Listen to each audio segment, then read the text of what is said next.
ஏமாந்து போனா போகட்டும் விட்டு விடுவோம் என்று நினைத்தாலும் அடடா இவனிடம் ஏமாந்து விட்டோமே என்ற மன வருத்தம் ஒரு பக்கு அடிக்கடி வந்து என் மனதை காயப்படுத்துது. இவனெல்லாம் வந்து நம்ம ஏமாத்தும்படி நம்ம நலமாகிவிட்டதே என்று என் மனம் கோபப்பட்டு துடிக்கிறது. என் மனம் விருப்பப்பட்டு உன்னை கொடுத்து விட்டா என் மனம் வருந்துவதில்லை. அதையே பிறர் என்னிடம் ஏமாற்றி பறிக்கும் போது என் மனம் ஆவேசப்படுகிறது.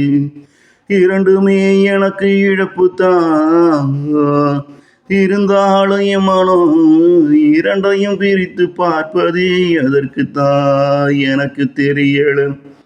அது எனக்கு தெரியல. இங்கு இரண்டுமே எனக்கு இழப்பு தான், இருந்தாலும் என் மனம் இரண்டையும் பிரித்து பார்ப்பது எதற்குத்தான் எனக்கு தெரியல. அது எனக்கு தெரியல. ஏமாந்து போனா போகட்டும் விட்டு விடுவோம் என்று நினைத்தாலும் அடடா இவனிடம் ஏமாந்து விட்டோமே என்ற மன வருத்தம் ஒரு பக்கம் அடிக்கடி வந்து என் மனதை காயப்படுத்துது.